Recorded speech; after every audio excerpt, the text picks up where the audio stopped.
الحمد لله الحمد لله وكفى وسلام على عباده الذين اصطفى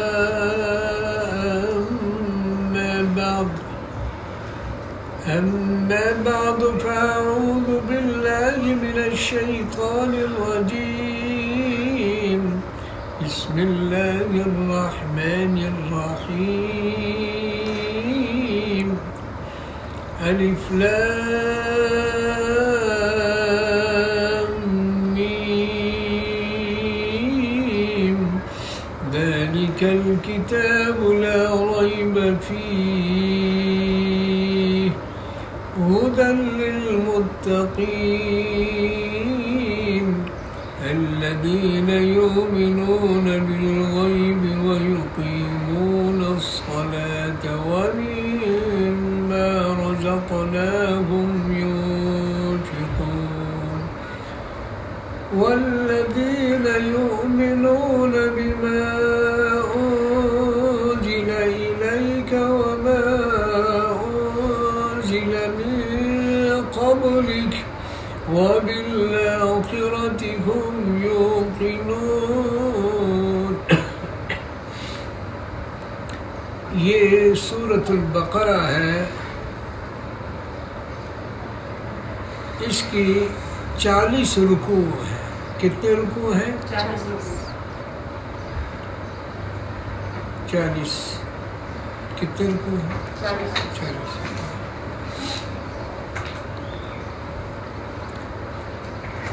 اب یہ سورت مدنی ہے اور اس سے پہلی سورت مکی تھی.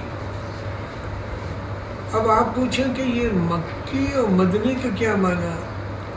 تو اس کا یہ معنی نہیں ہے کہ جو مکہ میں نازل ہوئی تو مکی ہے یا جو مدینہ میں تو مدنی ہے، بلکہ اس کا معنی یہ ہے کہ جو ہجرت سے پہلے ہے کہیں پر بھی ہو تو وہ مکی ہے، اور جو ہجرت کے بعد ہے وہ جہاں کہیں بھی ہو تو وہ کیا ہے؟ مدنی ہے. اب عجیب بات یہ ہے کہ وہ پہلی سورت جو تھی وہ 7 پہ مشتمل تھی، اور میں نے بتایا تھا کہ جیسے 7 آیات اس کی ہیں اور 7 آسمان ہیں، 7 زمینیں ہیں، 7 چکر ہیں سائی کے، اور 7 طواف کے چکر ہیں. ہر چیز جو میں نے بتائی تھی بر اعظم 7 بر اعظم ہیں، تو اس طریقے سے اس کی اہمیت بتائی تھی کہ اس کو سورۃ شفا بھی کہتے ہیں، الکتاب بھی کہتے ہیں. کے معنی جڑ، جیسے ہم اپنی امی کو بھی کہتے ہیں امی، تو اس کا معنی یہ ہے کہ جڑ وہ ہوتی ہے کہ وہاں سے ایک چیز آگے درخت بنتا ہے. تو بھی اس لیے امی کو بھی کہتے ہیں کہ اللہ تعالیٰ اسی سے ہی ایک اولاد کا سلسلہ جو ہے وہ بڑھاتا ہے. اب یہ دوسری سورت جو ہے، سورتوں میں نام رکھنے کا جو طریقہ ہے وہ یہ ہے کہ سورت میں ایسے کوئی نام ہو یا خاص واقعہ ہو تو اس لیے اس کا نام رکھا جاتا ہے. جیسے سورۃ البقرہ میں گائے کا ذکر ہے، ویسے تو بہت چیزوں کا ذکر ہے لیکن گائے کا ذکر نمایاں ہے، تو اس لیے اس سورت کا نام سورۃ البقرہ رکھا ہے. ورنہ اس میں آدم علیہ السلام کا ذکر ہے، مومنین کی صفات ہے، کافروں کا ذکر ہے، منافقین کا ذکر ہے، انسان کی تخلیق کا ذکر ہے، یعنی یہ مختلف چیزیں ہیں. بنی اسرائیل کا ذکر ہے، جادو کا ذکر ہے، یہ ساری چیزیں. لیکن ایک لمبا چوڑا واقعہ جو ہے وہ گائے کا تھا، اس لیے اللہ تعالیٰ نے پہچان کے لیے رکھا. یعنی اس میں یہ ضروری نہیں کہ وہ کوئی بھی چیز ہو، جیسے نمل، چیونٹی، وہ بھی ایک صورت کا نام ہے، فیل بھی ایک جانور کا نام ہے، عنکبوت بھی ایک حشرات کا نام ہے. تو یہ نام جو ہے وہ رکھے گئے ہیں. سمجھ میں آ گئی بات؟ تو یہ صورت شروع ہوئی ہے الف لام میم سے. کس سے شروع ہوئی ہے؟ الف لام میم سے. الف لام میم سے ہوئی ہے. اور یہ حروف مقطعات کہلاتے ہیں. مقطعات کیوں کہتے ہیں؟ کیونکہ انہیں قطع قطع کر کے پڑھا جاتا ہے. اب الف لام میم کو دیکھیں تو ہم کہتے ہیں الف جدا، لام جدا، میم جدا. اس کو ہم علم نہیں کہتے. حضور صلی اللہ علیہ وسلم نے فرمایا الف حرف و لام حرف و میم حرف. اب جو لوگوں نے اس کی باتیں بتائی ہیں وہ تخمینی ہیں اور اپنی طرف سے ایک قسم ہے کہ یہ ہو سکتا ہے. کوئی اللہ نے نہیں فرمایا. جیسے کہ وہ کہتے ہیں کہ الف سے معنی ہے اللہ، اور لام سے جبرائیل، اور میم سے محمد صلی اللہ علیہ وسلم، کہ اللہ کا یہ کلام جو ہے جبرائیل کے ذریعے حضور صلی اللہ علیہ وسلم تک پہنچا ہے. اس کا یہ معنی ہے. لیکن یہ معنی یقینی نہیں ہے، تخمینی معنی. کیا معنی ہے؟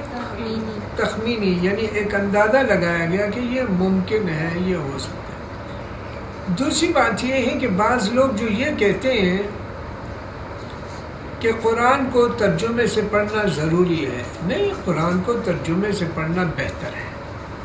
کیا ہے؟ بہتر ہے. اور جو قرآن کو ترجمے سے پڑھتے ہیں تو ان کو حلال کا، حرام کا، جائز کا، ناجائز کا، صحیح کا، غلط کا، حق کا، باطل کا پتہ چل جاتا ہے. کیا چل جاتا ہے؟ تو بہتر تو بہت ہے. لیکن کوئی یہ کہے کہ اس کے بغیر وہ کلام اللہ نہیں ہے، یہ غلط ہے. کیونکہ حضور صلی اللہ علیہ وسلم نے فرمایا کہ یہ تو حروف ہیں، اس کا ترجمہ حضور صلی اللہ علیہ وسلم نے نہیں بتایا. جب نہیں بتایا اور یہ بھی فرمایا ہے کہ اس پہ 10 نیکیاں ملتی ہیں، الف پہ لام پہ 10 ملتی ہیں، میم پہ 10 ملتی ہیں، تو نیکیاں کس چیز کی ملتی ہیں جبکہ ترجمہ نہیں آتا؟ تو معنی یہ ہے کہ حضور صلی اللہ علیہ وسلم کے اس فرمان سے یہ پتہ چل گیا کہ کسی کو انگریز مسلمان ہوا ہو یا کوئی کافر مسلمان ہوا ہو، اس کو وہ زبان عربی نہ آئے، تب بھی اس کا ثواب و اجر مل جائے گا.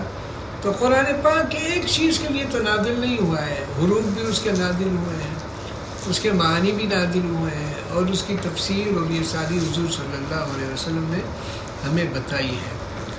اور پیغمبر کا کام یہ ہوتا ہے کہ تعلیم قرآن بھی ہے. سمجھ میں آ گئی بات کہ قرآن کی تعلیم دے.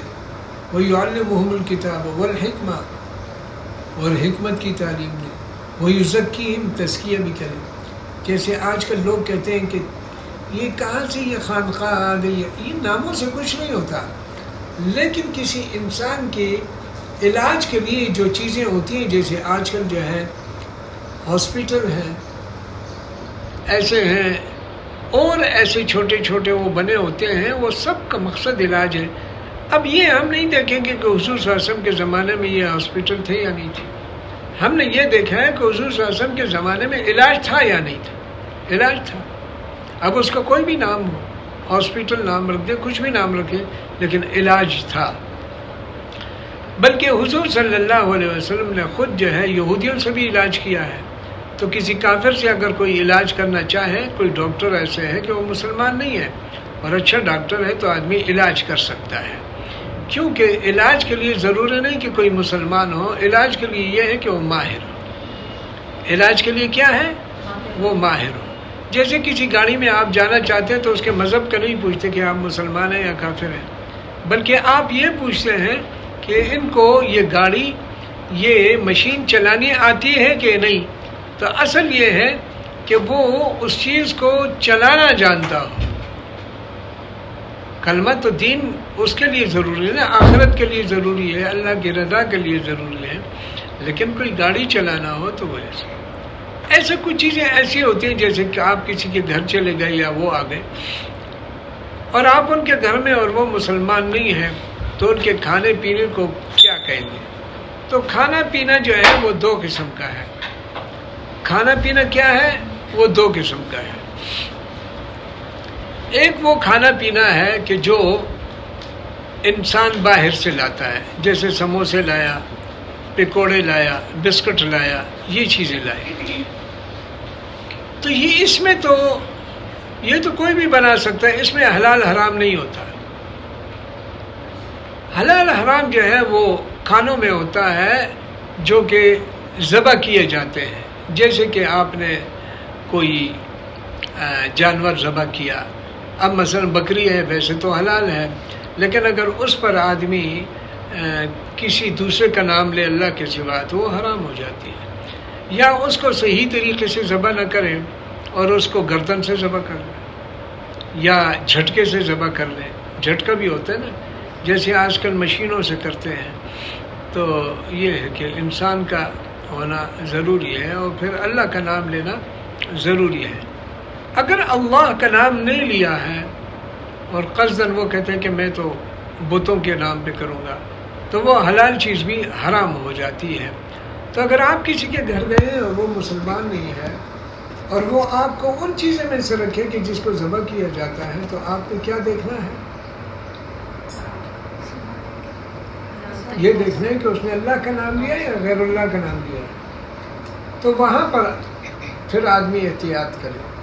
اگر اس نے بسکٹ رکھ دیے تو باہر سے آتی ہے چیزیں، اس میں حلال حرام.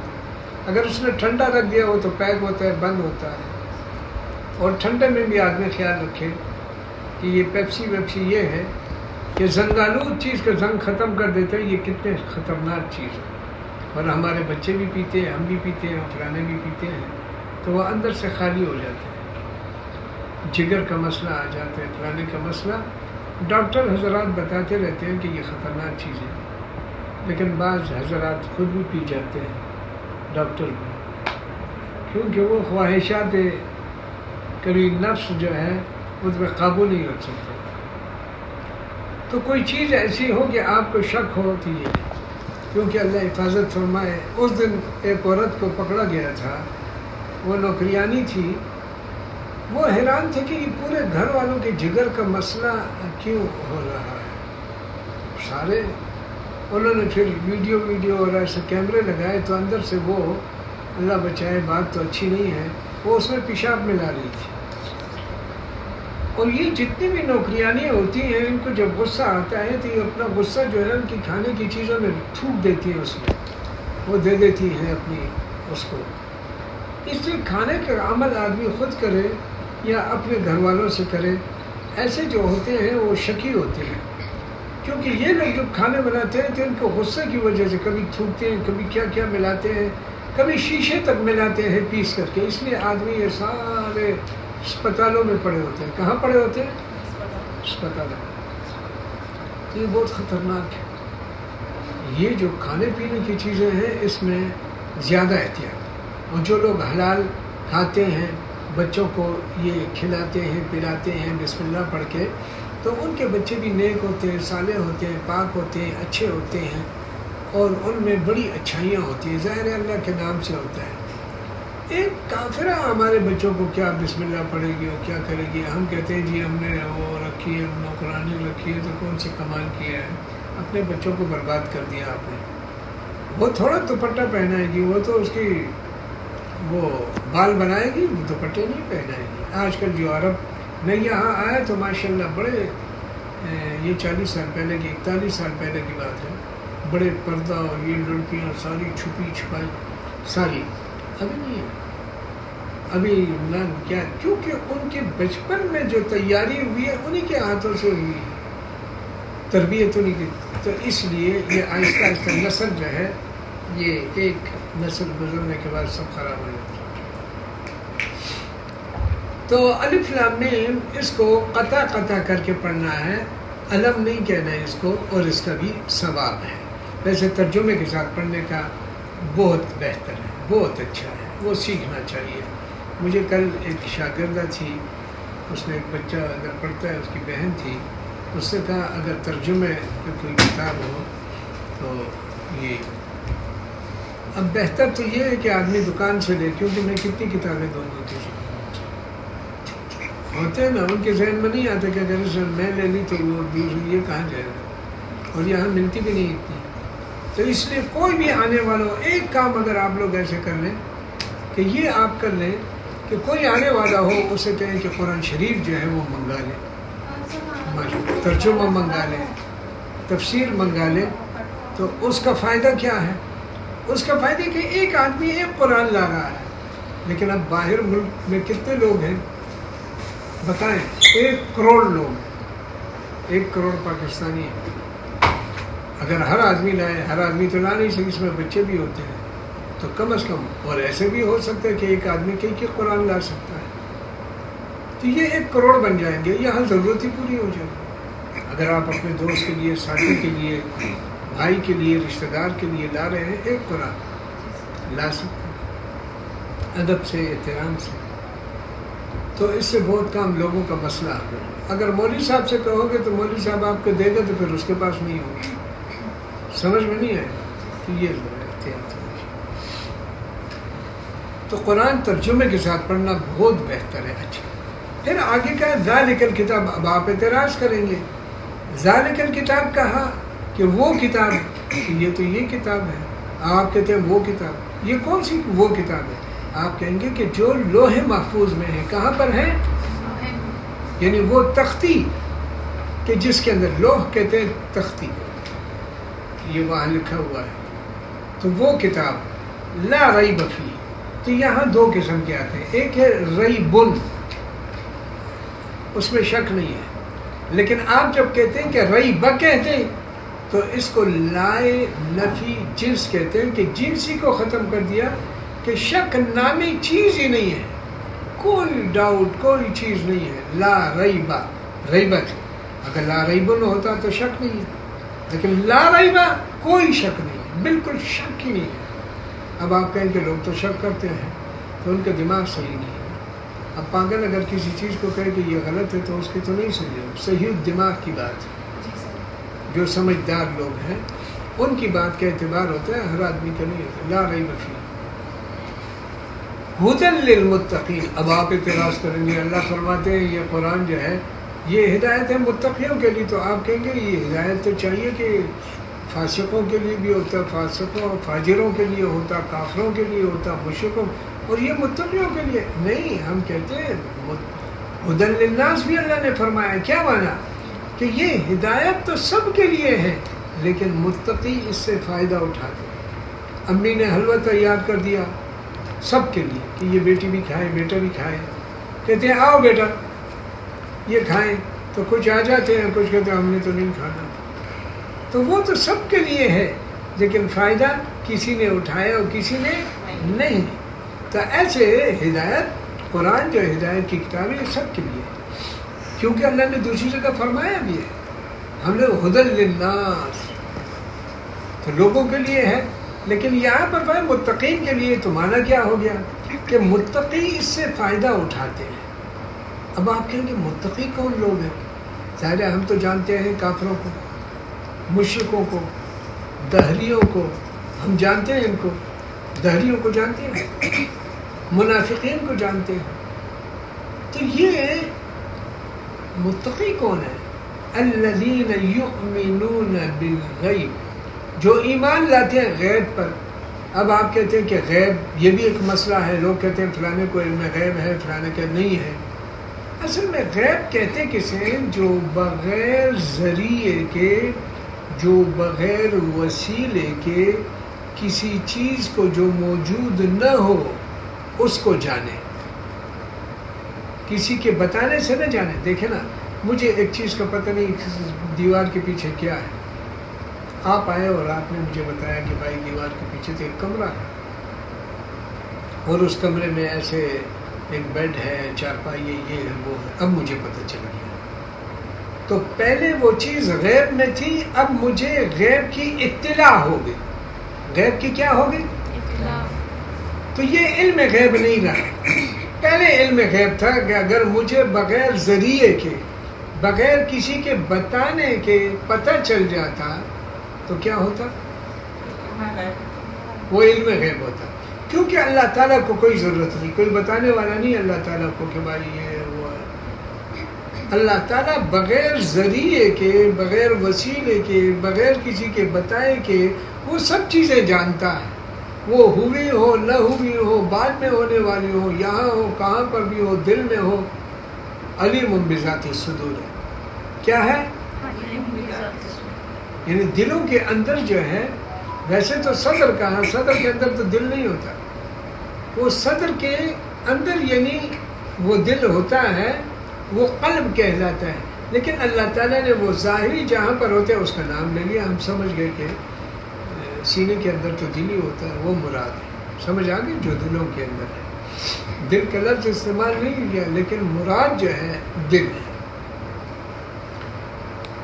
تو الذین یؤمنون، غیب کا معنی آ گیا کہ نہیں؟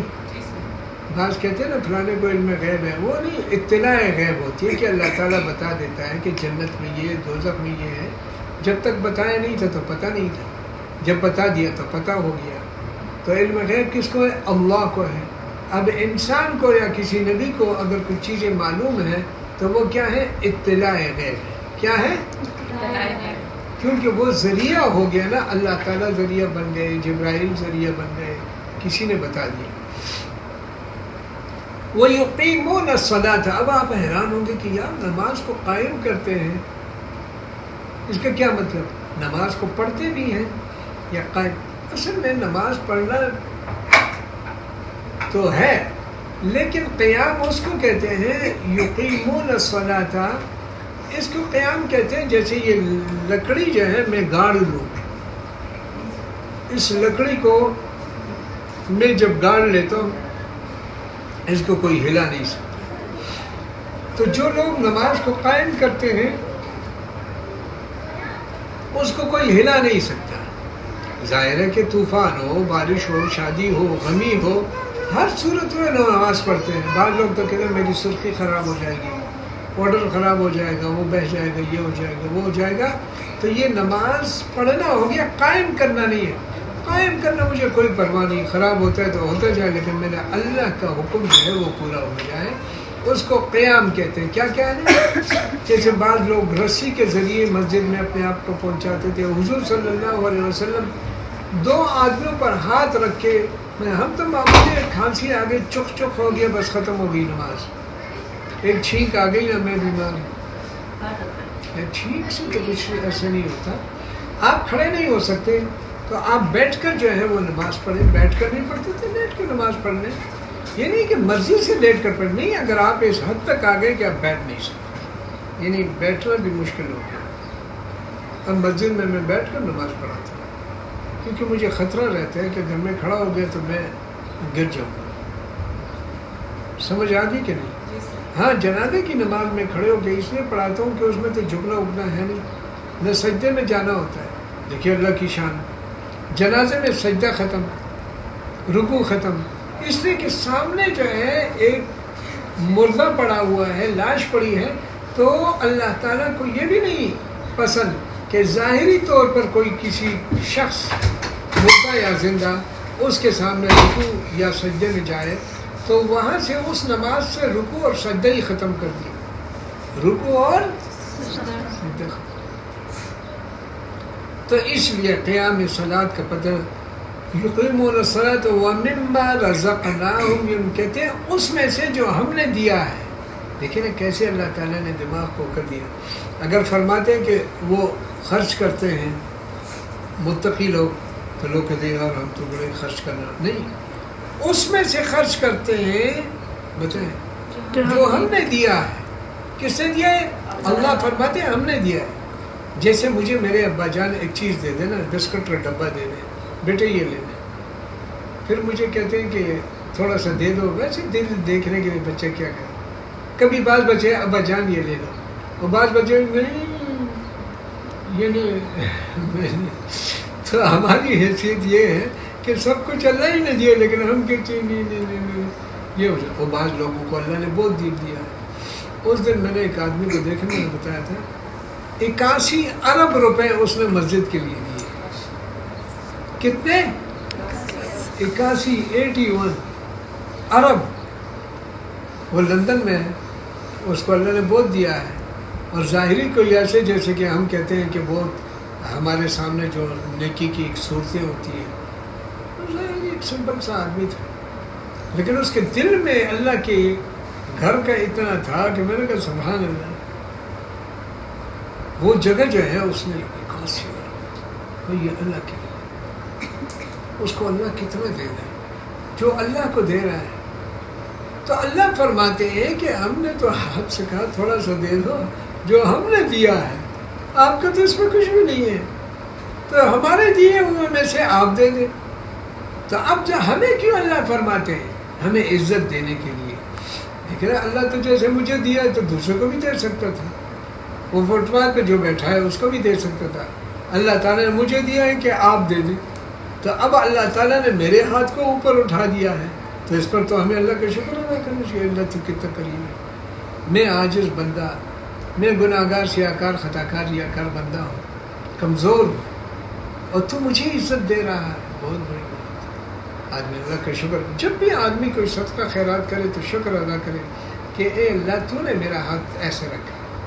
ورنہ کسی کا ہاتھ ایسے بھی مجبوراً کسی کا ہاتھ ہوتا ہے.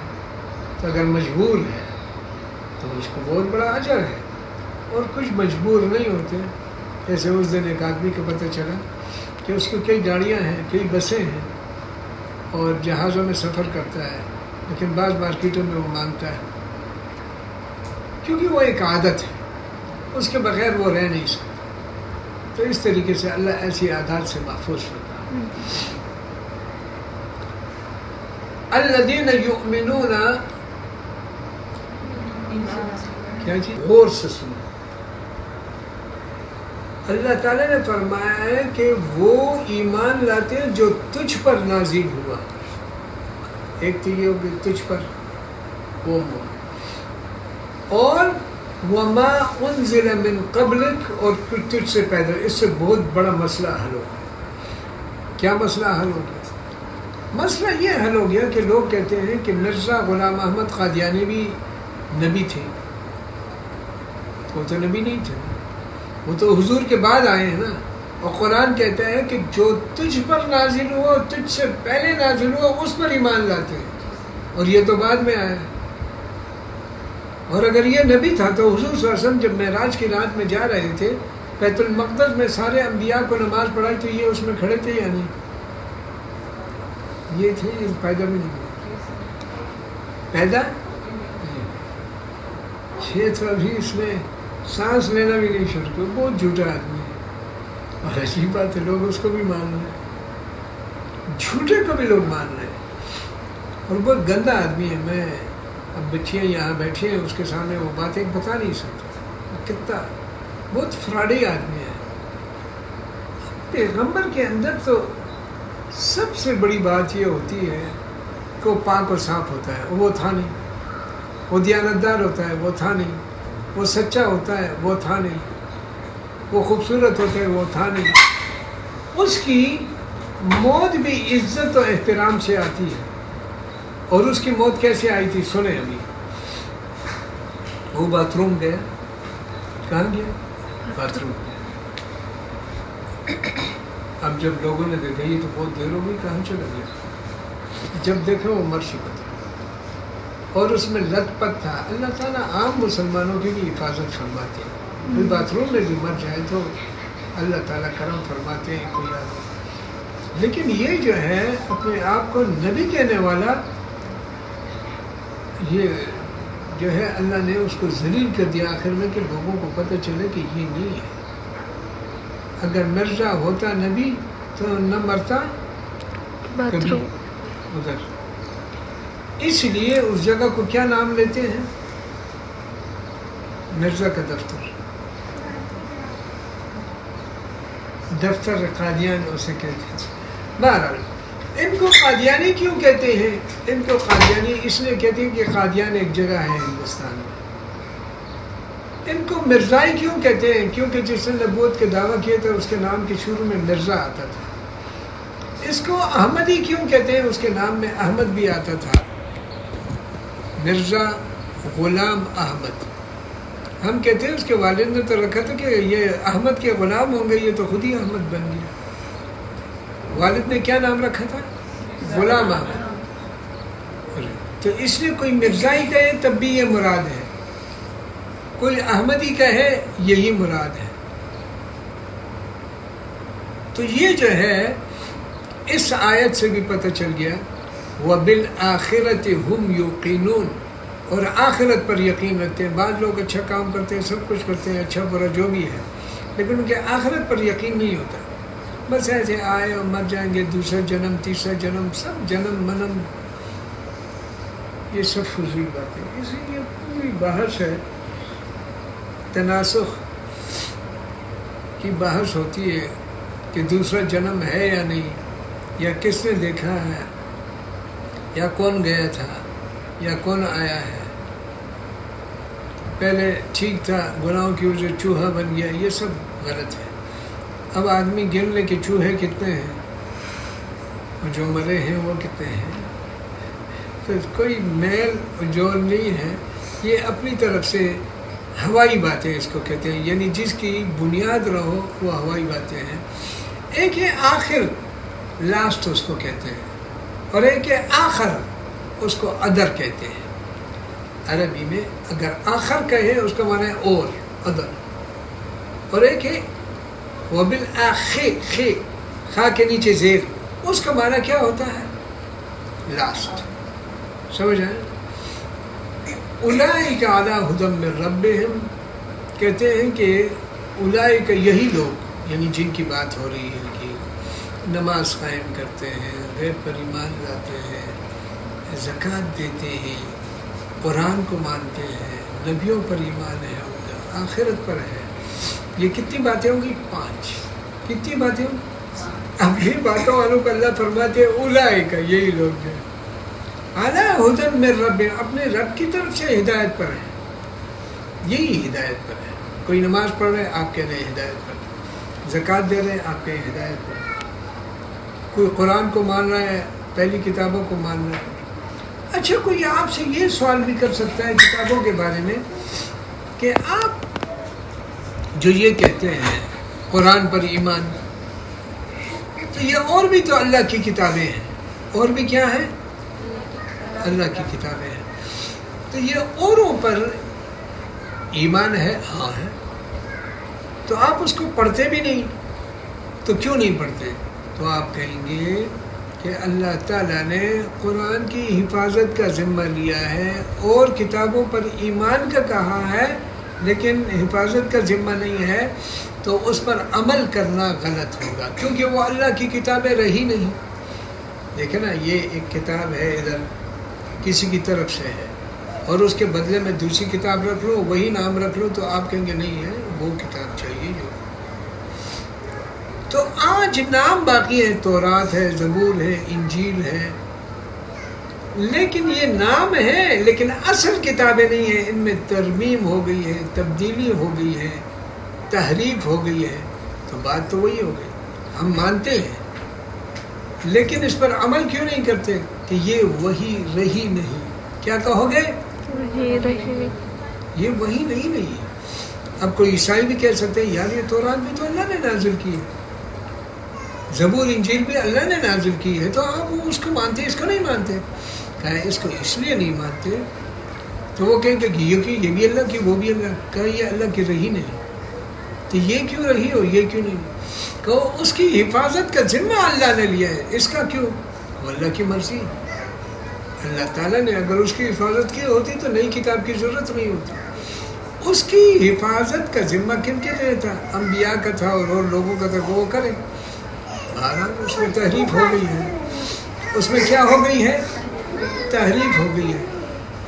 کیا ہو گئی ہے؟